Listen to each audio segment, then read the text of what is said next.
colegas e aos colegas que estão aqui, alguns bem cedo, quando nós chegámos já cá estavam alguns colegas, nomeadamente de Lisboa.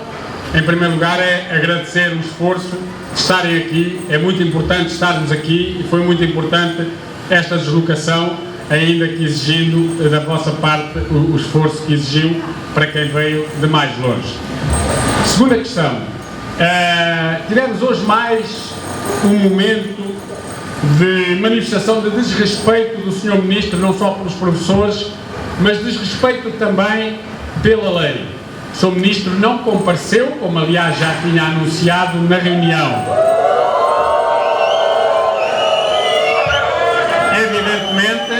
Evidentemente que isso mereceu mais, e depois lerão as atas, quer da última, quer da reunião de hoje, evidentemente que isto mereceu o nosso repúdio e principalmente uma coisa que é de assinalar, que é o seguinte: na primeira reunião que aqui se realizou, nós assinámos um protocolo de negociação que nos foi proposto pelo Ministério, cujo último artigo refere que as negociações devem decorrer no âmbito de um princípio de boa-fé de ambas as partes. Se há coisa que o Sr. Ministro fez neste processo, nomeadamente a começar na última reunião, foi agir de má fé. De má fé, eu não vou dizer, nem estou a dizer, porque lá não dissemos, que não esteve de boa fé. Não, ele esteve de má fé. De má fé, porque antes da FENPROF entrar, estávamos ali a minutos de começar a reunião, chamou a comunicação social para dizer que a FENPROF não fazia parte das soluções e não tinha os professores e a educação na sua agenda, e depois confronta-nos com um documento, é preciso que se assinale, foi a primeira vez que isto aconteceu, em que com a FNE assina um acordo ao início da tarde e depois diz aos outros, e agora é pegar ou largar, é isto não mexe mais. Isto nunca aconteceu. Eles até podiam já ter combinado o acordo lá onde eles muito bem entendessem ou onde se encontram. Mas isso é uma coisa, outra coisa é todas as organizações terem o direito de, ao mesmo tempo, poderem pronunciar sobre um texto e, eventualmente, poderem dar contributos para esse texto. Agora, quero dizer o seguinte: nós tivemos para sair, até porque aquilo foi uma coisa muito mal organizada. Foi-nos dito que o Sr. Secretário de Estado, Pedro Cunha, que é o Secretário de Estado da Educação, tinha uma delegação de competências do Sr. Ministro para esta reunião, e leram-nos a delegação, mas depois quem estava a dirigir a reunião não era quem tinha a delegação de competências do Sr. Ministro, era o Sr. Secretário de Estado Adjunto e que, portanto, estava a dirigir a reunião, mas esteve sempre calado. Aliás, penso que não adormeceu como era caso, porque, na verdade, não era com ele que passava a reunião negocial. Dizer o seguinte: valeu a pena este tempo que lá estivemos, que ainda hesitámos em sair ou ficar? Quero-vos dizer o seguinte, colegas: valeu a pena e, lamentavelmente, a FNE assinou aquele acordo. Porque se não tem assinado aquele acordo, a FNE, o CIP, o SPLIU e os outros que assinaram e estivessem na negociação suplementar, talvez hoje pudéssemos ter ido mais longe do que se foi, porque estaríamos todos aqui a pressionar. É uma vergonha que a FNE tenha feito o serviço que fez ao Ministério da Educação. A FNE não fez nenhum serviço aos professores, fez um serviço ao Ministério da Educação, impedindo de irmos mais longe, o que não seria a reunião de hoje se estivéssemos todos a negociar no âmbito da negociação suplementar. Mas isto não é novidade. Ainda agora dissemos ali aos jornalistas: quando é que a FNE assinou acordos? Assinou com o governo de Cavaco Silva a candidatura ao 8º escalão, que depois tivemos que deitar abaixo. Assinou com o governo de Passos Coelho e com o Nuno Crato a PAC para os professores contratados e as BCEs para os professores contratados. E assinou agora este acordo com o governo de Montenegro. Foi o que dissemos ali aos jornalistas. Cavaco Silva, Passos Coelho, Luís Montenegro. Afinal, quem é que tem uma agenda que não é a dos professores? Há aqui um denominador comum. Quem é que tem essa agenda? Não é?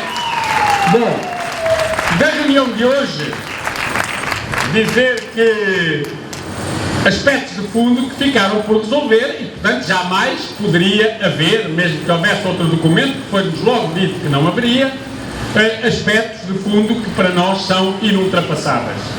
Todos os professores que perderam o tempo de serviço e que lutaram pela sua recuperação, porque nós, o que faz com que este documento esteja a ser aprovado no decreto-lei não é haver um acordo, porque não houve acordos em inúmeros aspectos, em outras matérias, e há decretos-lei. Olha, o acelerador, não houve acordo de ninguém sem o decreto-lei, ou os concursos, não é? Portanto, o acordo não é o que define a saída da legislação. E mais positiva ela é, não é quantos mais assinarem o acordo. Mais positiva ela é quanto maior for a luta, mais forte for a luta dos professores. E ela foi forte, por isso estamos aqui, porque os partidos, mesmo os que foram contra antes, já todos iam recuperar o tempo de serviço aos professores.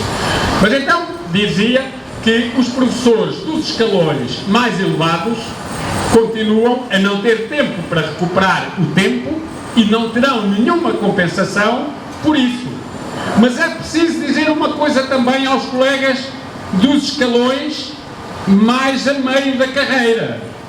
É que quem está já, por exemplo, no 10º escalão, não recupera tempo nenhum, não tem nenhuma compensação na aposentação por isso, e isso vai penalizar as pessoas. Mas atenção, que quem está no 5º ou no 6º ou no 4º ou no 8º, ainda nesse aspecto, em matéria de aposentação, vai ser ainda mais penalizado. Porque quem está no 10º escalão há meia dúzia de anos, ou há 10 anos, ou há 8 anos, já tem algum tempo de permanência e descontos que terá algum impacto na pensão. Quem não chegava lá e com esta aceleração vai chegar ao 10º escalão, mas chega lá aos 68 anos, aos 67, a um ano da reforma, aquilo vai valer 3 euros na pensão de aposentação. Portanto, a questão aqui, é verdade que há aqui uma injustiça profunda com quem perdeu tempo e não recupera nem é compensado, mas que não fique a ideia de que, portanto, os outros recuperando não vão ter um prejuízo ainda maior. E, portanto, deveria haver aqui um cálculo ou um recálculo para quem se aposentou neste período já do descongelamento da fórmula de pensão de aposentação. E a nossa proposta foi que, em vez de, para estes casos, excepcionalmente para os professores pelo tempo perdido, em vez de toda a vida contributiva fossem considerados, como já aconteceu no passado, não o último salário, mas os últimos anos de salário, por exemplo, os últimos 6, os últimos 10, os melhores anos de salário, como acontecia antes, para poder, de alguma forma, ultrapassar os prejuízos que as pessoas tiveram pelos anos em que lá estiveram paradas. E atenção, que isto não é nenhuma inovação. Recordámos ali dentro que foi o PSD, quando era oposição, e quando o primeiro-ministro António Costa se quis demitir, que chegou a propor que então, em vez da recuperação, que se fosse calcular de forma excepcional a pensão de aposentação e que a compensação fosse aí dada. Porque a questão não é só o que se ganha no imediato, porque o que já não se ganhou não se vai ganhar. Agora, o que se vai recuperar, recupera-se, mas a permanência de 2 anos no 10º escalão, para quem chega lá quase em cima da aposentação, vai valer 4 euros ou 10 euros, não vai valer mais. Não tem um impacto significativo. E, portanto, a questão dos mais velhos, quando às vezes são só pensar nos mais velhos, não. A questão da aposentação é o problema dos mais velhos, dos do meio e dos mais novos.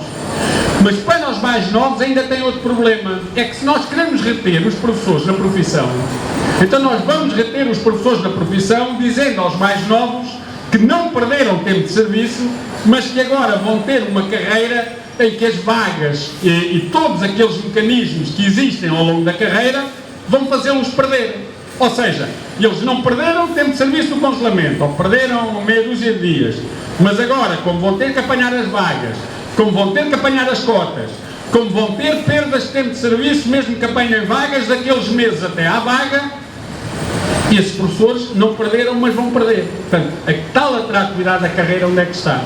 Portanto, há aqui uma ingratidão completa para com os mais velhos, para os que deram o litro durante os anos todos, 40 e tal anos de serviço e que ficam de fora. Há aqui uma falta de perspectiva de futuro por não se criar uma solução de atratividade para os jovens, e há aqui publicidade enganosa para muitos lá do meio, que é essa publicidade que eu penso que nós hoje talvez tivéssemos ali conseguido desbloquear, em aspectos que eles aceitaram clarificar no âmbito do decreto-lei. Isto não nos leva a dar acordo, não nos leva a deixar de ir à Assembleia da República para poder alterar os aspectos negativos do decreto-lei, não nos leva a deixarmos de ir à Provedoria de Justiça para podermos acionar matérias, aspectos que possam ser inconstitucionais, mas tudo o que pudermos melhorar é bom. E, uma vez mais, tenho que dizer, lamentavelmente a FNE fez o servicinho que o Ministério queria, porque se não tivesse feito o servicinho, se calhar hoje estaríamos a ir mais longe. Onde é que vai, em princípio, haver alterações ou clarificações, chamemos do que quisermos, relativamente ao decreto-lei? Sabia que a volta a Portugal passava aqui. Onde é que pode, então, haver? Tem a ver, sobretudo, primeiro, havia aqui uma situação de profunda desigualdade, de ultrapassagens, dos professores que chegaram ao momento de progredir ao 5º e 7º, aliás, até levávamos um caso concreto de um colega lá de baixo do Algarve, entre 1 de janeiro e 31 de agosto de 2024, e que só mudariam em janeiro de 25, e como as vagas adicionais já tinham ido à vida com o novo decreto, esses já não tinham que ir às vagas, mas quem lá chegasse em 1 de setembro, mudava logo em 1 de outubro e não tinha vagas, nem que só tivesse perdido um dia do congelamento. Um dia! Não era preciso ter perdido o tempo todo. Estes colegas de 1 de janeiro a 31 de agosto de 2024, foi-nos garantido ali dentro, serão contemplados de uma forma que não haja ultrapassagem pelos de 1 de setembro, o que é um aspecto positivo. Havia aqui outra dúvida que tem a ver com os colegas de 2023, porque o que é que vai acontecer? Os colegas de 2023 que estavam abrangidos pelo acelerador, ou seja, que em 24 só mudavam em 24, mas que em 24 tinham direito a uma vaga adicional, o que é que acontece? O decreto-lei, o novo decreto-lei, ao sair, um dos artigos ou um dos números que elimina, revoga, é o número 2 do artigo 3º do acelerador, que é precisamente as vagas adicionais. Conclusão: saindo o decreto-lei e depois o despacho de vagas de 24 para os colegas de 23, acabavam-se as vagas adicionais. O Ministério garantiu que, independentemente daquilo que vier a acontecer, ainda que o despacho das vagas seja posterior ao decreto-lei, o decreto-lei incluirá as vagas adicionais supranumerárias para esses professores e, portanto, eles não irão ficar de fora. Outro aspecto, né? Outra questão importantíssima é que a FNE assinou um acordo que só permite que os professores mobilizem para as mudanças agora a observação de aulas que fizeram. Tenham um ano para fazer avaliação de desempenho, para fazer horas de formação, nem deixando claro se não são as 50, mesmo para quem lá está um ano. E hoje garantiu-se aqui nesta reunião, primeiro, que a última avaliação vai poder ser mobilizada. Segundo,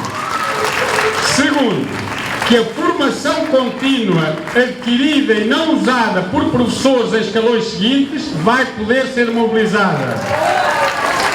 Terceiro, que essa formação não serão de 25 horas no quinto e 50 no outro, mas será o número de horas correspondente ao tempo que lá se está. Um ano, 12 horas e meia. E não mais que isso. E, portanto, sempre na proporção. Olha o que até poderíamos ter ido se a FNE não tivesse pegado na lapiseira. para a fotografia. E, portanto, este aspecto, que era um aspecto importante, até para o ano letivo que vem, as escolas não estarem com milhares de professores aí pelas escolas fora, tudo a fazer avaliação e formação, a correr à pressa, vejam lá, e já gente, a FNE já tinha prometido que ia triplicar a formação. Olha o negócio da formação que já estava para cobrar, para a malta que precisava daquilo e ir a correr. Olha, lá se vai o negócio, pá, nós somos um desmanchas prazeres dos diabos. Depois, também, tanto está, avaliação, havia aqui dois aspectos que eles dizem que estão a estudar, mas que no fim acabaram por reconhecer que iriam também considerar, que tem a ver com, também está no acordo, porque o acordo que eles assinaram diz assim: exclusivamente no âmbito da recuperação e no período de recuperação, no âmbito e no período de recuperação, não é? As pessoas ficam dispensadas de vaga. O que é que isto podia querer dizer? Imaginem, um professor agora recupera 599 dias e ao recuperar esses 599 dias, o professor ficava a 15 dias de chegar ao 5º ou ao 7º escalão. E quando lá chegava já não era no âmbito da recuperação, era porque não chegou lá mesmo e depois teve que fazer os 15 dias. O Ministério garante que esse é um esclarecimento que irá colocar, porque é no âmbito da recuperação que ele antecipa e fica a 15 dias, porque senão só estava há 2 anos, ou o que era. E, portanto, considerar essas soluções. Como também admitiram que os professores que por via da recuperação, cheguem ao escalão, daí há muitos, os professores do 3º, do 4º, do 2º escalão, 2º, 3º, 4º, que acabam por apanhar as vagas para o 5º durante aquele período. Mas quando chegam ao 6º, já passou o dia 1 de julho de 27 e só chegam em outubro ou até em 29, sei lá, e esses já estavam fora, que era fora do período de recuperação. Mas atenção, eles já estavam fora, mas o acelerador dizia que eles estavam considerados pelo acelerador, agora ficaram fora. E eles garantiram que não irão reduzir nenhuma dos ganhos, vamos lá, dos 74, e que, portanto, mesmo que a pessoa lá chegue depois, seja como for, é na sequência e no âmbito da recuperação e, portanto, esses professores serão abrangidos pelas vagas. E, portanto, isto é importante, porque para muita gente ficava de fora, porque não chega lá logo, não é? E, portanto, estas foram questões que agora o Ministério se comprometeu na Comissão de Acompanhamento, que eu acho que havia ali algumas organizações que achavam que quem não assinava o acordo não devia ir à Comissão de Acompanhamento. Isso é que havia de ser lindo, nem que nós levássemos a cadeira de casa, não é? E, portanto, a Comissão de Acompanhamento, a FENPROF vai estar presente, a FENPROF vai poder confirmar estas questões, vai poder ajudar, contribuir para uma interpretação mais positiva que depois resulte das FAC aqui da DGAI, porque nós sabemos que as escolas fazem interpretações que não lembram ao diabo e a DGAI depois faz interpretações ditadas pelo diabo, não é? E, portanto, às vezes porque são interpretações do diabo. E, portanto, nós iremos estar nessa comissão, iremos contribuir para que essa comissão possa ainda melhorar na interpretação, iremos para já ver se o decreto-lei tem tudo isto. E, portanto, aí está. Relativamente à questão das regiões autónomas, também tínhamos aqui um problema. Quem esteve nas regiões autónomas só recuperou parte do tempo e está cá, e o Ministério da Educação recupera o resto. Quem perdeu aqui o tempo e agora está lá, mas não recuperou todo, o Ministério não previa nada na medida em que não pode mandar no que se passa nas regiões. Comprometeram-se então a entrar em contacto, assinalando essa situação aos governos regionais, e hoje também esteve presente o nosso camarada do Sindicato dos Açores, o Rui Teixeira, que tomou nota disto, e na próxima reunião, evidentemente, lá com o governo, porque lá eles já vão começar a recuperar o tempo das transições, não é este tempo, este já está, é o tempo das transições, e nós havemos de ir a isso também, dissemos lá, e portanto também considerar esses colegas. E por isso é que nós dizemos, e se não têm assinado o acordo, o que é que nós agora poderíamos ali, até sendo uma última reunião, estarmos, as mesas correram separadamente, isso nem tem mal, porque escusamos lá ficar durante 6 ou 7 horas, mas a última não pode ser separada, ou pelo menos tem que haver um documento que seja apresentado a todos ao mesmo tempo e depois cada um pronuncia-se. Isso é básico, é elementar, não é? E portanto, se todos estivessem aqui hoje na negociação suplementar, até onde é que não poderíamos ir mais? Ainda assim, consideramos que já se deram avanços e que valeu muito a pena a FENPROF não se ter rendido, como outros se renderam, para podermos hoje ter ido aqui mais longe. E portanto, se nós temos conseguido estar todos, teríamos outra força. Esperamos que a mesa negocial que aí está ainda possa ter mais alguns contributos, mas aquilo que nós achamos é que valeu a pena, não resolveu o problema, mesmo clarificando isto, o problema todo, nós não podemos deixar-nos de congratular com o que se conseguiu e que conseguiram os professores com a luta que fizemos, com o que se conseguiu, e de continuar a lutar por aquilo que ainda falta conseguir. E, nomeadamente, no plano institucional. Últimas notinhas, 2. Primeira, eles reafirmaram que iriam apresentar um projeto, ou uma proposta, ou propostas de resolução, propostas excepcionais para a resolução da falta de professores no próximo ano, e que as matérias que são de negociação obrigatória, evidentemente. Vamos ver o que é que lá vem, esperemos que não seja mais um decréscimo do nível da formação, esperemos que não seja a possibilidade dos senhores diretores poderem ir buscar quem lhes apetece, até porque se for isso, isto não resolve o problema da falta de professores, pode resolver em algumas escolas, agravando nas outras, porque isto é a tal questão da manta, não é? Se há falta, há falta. Vamos ver, e também da mobilidade por doença. A mobilidade por doença, voltaram a dizer que ainda em julho irão avançar nessa discussão, mas que não prevêem a aplicação no próximo ano e que teriam que ver como é que se fazia. Nós, claro que contestámos, porque o decreto-lei era para 2 anos, nem devia ter sido para coisa nenhuma, mas era para 2 anos, e no próximo ano o regime já deveria estar ou alterado ou pelo menos corrigido. Vamos ver o que é que lá vem. O que eu achei curioso foi que nos disseram que quer a questão da mobilidade por doença, quer a questão das medidas excepcionais para a colocação, não eram já, que era para evitar confusões com o eleitoralismo, que realmente, para quem anda a pôr cá fora uma série de decretos, da imigração, disto, daquilo, sem problema nenhum do eleitoralismo, era por causa da mobilidade por doença, é que eles, enfim, mas pronto, cada um tem as justificações que tem. Última nota mesmo, os colegas contratados estão, e os colegas que vão ser reposicionados agora, os colegas contratados têm índices agora, que correspondem a escalões de carreira.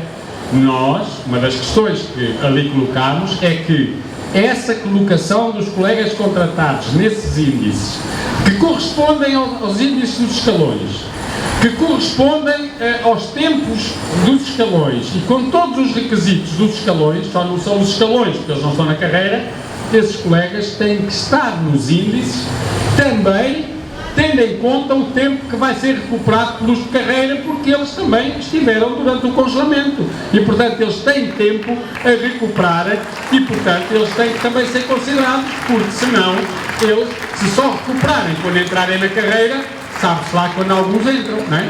O mesmo em relação ao reposicionamento.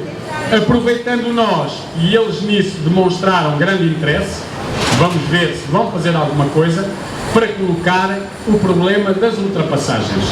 E eles não sabiam, pelo menos tomaram notas e pediram esclarecimentos, mas não sabiam o impacto, nem quanto tinha sido. Tinha sido os tais 11 mil professores reposicionados e bem reposicionados, mas que ultrapassaram os 54 mil em 2018 porque não se lhes aplicou a portaria.